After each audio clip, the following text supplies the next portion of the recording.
Selamat datang rekan-rekan semuanya di Operasi Riset Bisnis. Sekarang kita masuk pada efektivitas industrial. Ada beberapa hal yang bisa saudara ketahui terkait dengan efektivitas industrial. Kita bisa menyatakan efektif jika saudara punya perbandingan secara spesifik. Misalnya, saudara mengatakan seorang wanita itu cantik, pasti kan ada indikatornya. Walaupun indikator ini di setiap orang berbeda. Misalnya, wanita cantik itu harus putih, harus langsing, bobotnya sekitar 50-60 kg. Walaupun misalnya ada definisi cantik bagi yang lain adalah kulitnya sawo matang, bobotnya 70-80. Nah, ini kan otomatis berbeda. Misalnya kalau yang wanita mengatakan cakep, kalau kulitnya kuning langsat, tinggi semampai, walaupun perutnya tambun misalnya. Di wanita lain mengatakan cakep itu ketika tubuhnya tegap, walaupun pendek misalnya, tetapi dompetnya tebal. Nah, ini kan punya indikator-indikator yang berbeda. Ketika saudara memahami efektivitas industrial, kita bisa mengatakan bahwa di sini ada dua faktor penting, yaitu ada lokasi dan inventory management. Tetapi yang pasti ketika saudara mempelajari di sini adalah pertama adalah lokasi. Lokasi di mana saudara akan melaksanakan produk ini, progresnya di mana. Ini karena ini menjadi salah satu biaya tetap yang akan berpengaruh pada bisnis saudara nantinya. Misalnya biaya air, listrik, internet, wifi, dan lain sebagainya. Ini adalah fixed cost dari biaya operasional bisnis yang saudara lakukan. Yang kedua adalah inventory management. Ini ya.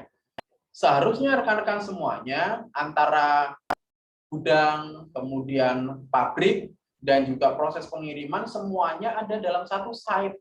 Sehingga ini akan cukup meningkatkan efektivitas atau efisiensi, sehingga koordinasi antar bagian ini cukup baik, sehingga tidak butuhkan waktu yang lama. Yang kedua, ada beberapa hal ketika saudara melakukan penentuan lokasi pabrik. Ini analogi saja ya, tetapi nanti tugasnya pasti berbeda. Nah, contoh, ketika saudara menentukan lokasi pabrik, biasanya saudara menentukan kedekatan dengan pelanggan. Dekat nggak sih sama pelanggan?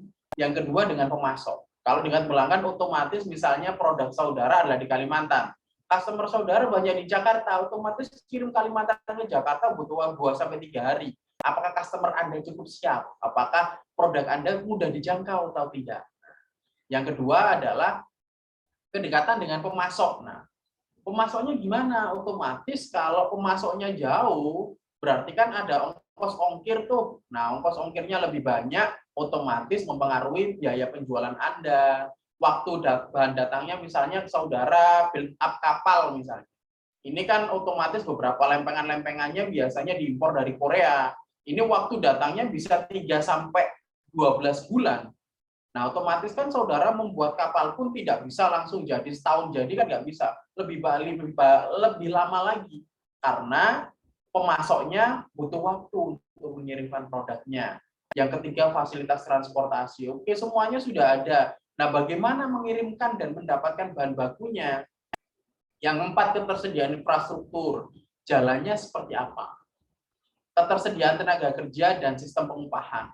Kenapa sih rekan-rekan semuanya setiap tahun ketika banyak ribut-ribut harus naik 10%, 5%, atau bahkan sekarang 1% yang dapat informasinya? Kenapa ini menjadi permasalahan yang cukup signifikan? Nah, anggap saja rekan-rekan semuanya adalah di sini corporate besar, punya 1.000 karyawan. Kemudian gajinya rata-rata 4 juta, take home pay ya, take home pay 4 juta. Kemudian mereka mau naik 10%. Nah, ada 400.000. 400.000 dalam dibagi dikali 1.000 ada 400 juta. 12 bulan saudara punya uang sekitar 4,8 miliar. 2 tahun saudara punya uang sekitar 9,6 M. Nah, saudara sekarang sudah tinggal pilih. 4,5 M ini saudara sanggup meningkatkan ini sehingga ada cost-nya, akan berpengaruh terkait dengan margin saudara, atau saudara akan pilih di tempat yang lain di mana gajinya lebih rendah, sehingga gaji lebih rendah ini bisa resource-nya bisa saudara gunakan untuk memperbaiki kualitas, membeli tools yang baru, atau bahkan meningkatkan kesejahteraan karyawan saudara dari harga-harga yang lebih rendah. Sehingga jika beberapa perusahaan memilih pindah di ring 4 atau ring 3, alasannya adalah ini. Salah satunya ketersediaan tenaga kerja dan sistem pengupahannya. Yang keenam, kebijakan pemerintah. Beberapa lokasi-lokasi di Indonesia yang memiliki kebijakan-kebijakan yang ramah terhadap investor dan juga pengusaha, ini lebih banyak menarik orang-orang untuk berinvestasi atau membangun sebuah pabrik di lokasi tersebut. Seperti kalau di sini ada daerah Lumajang itu ada. Geologi dan iklim, iklimnya seperti apa? Apakah mudah air? Kemudian iklimnya apakah iklim tropis seperti di sini hanya hujan dan panas saja atau seperti apa? Yang kedelapan, industri dan layanan pendukung. Nah, faktor-faktor ini akan saudara identifikasi. Semuanya kita lanjutkan ya. Identifikasi faktor-faktor penting yang akan dianalisis lokasinya, berikan bobot atau nilainya, jadi 1 atau 100%. Jadi di sini berkisar nilai maksimumnya adalah 100. Jadi contohnya seperti ini adalah bagaimana saudara menilai, misalnya dari beberapa lokasi. Ada kota A, kota B, dan kota C misalnya, ini saudara bisa lihat. Nah, setelah semuanya kita berikan bobot. Nah, total bobotnya ini adalah 1. Terserah saudara milih bobotnya berapa.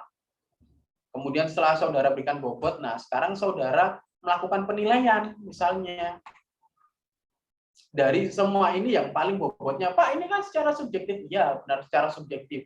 Tetapi di sini misalnya ya, saudara ini nilainya adalah hanya berkisar antara 1 sampai 100. Jadi bisa 50, 60, 70, 80. Nah, ini silakan saudara berikan nilainya, tetapi bobotnya setiap faktor ini saudara tentukan dulu. Pokoknya total faktornya 1. Nah, setelah dikalikan ini kan ada hasilnya dijumlahkan. Nah, ini ada jumlahnya. Sekarang rekan-rekan semuanya,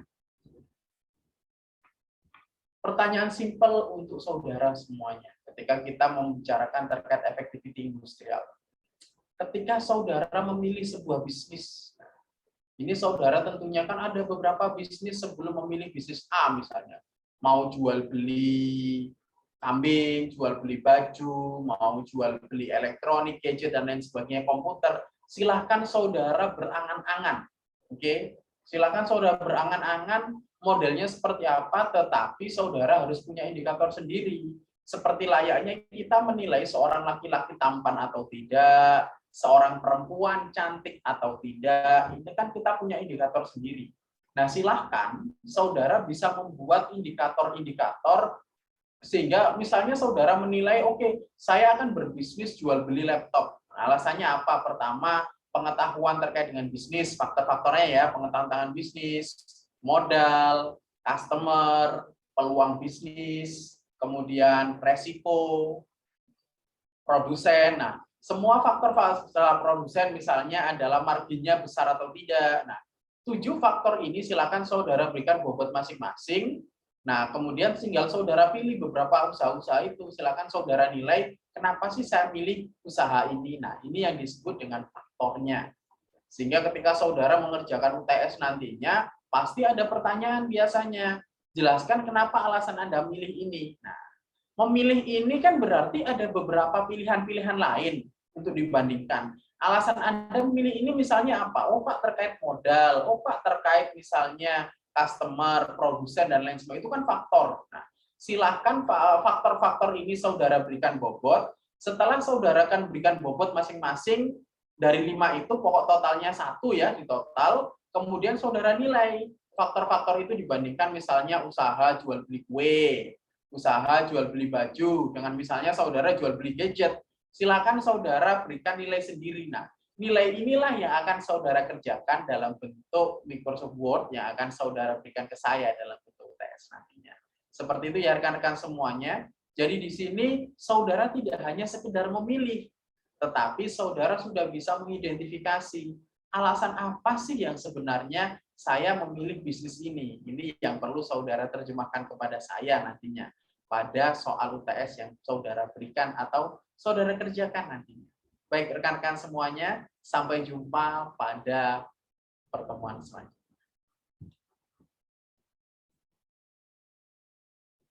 Sampai jumpa pada pertemuan selanjutnya rekan-rekan semua.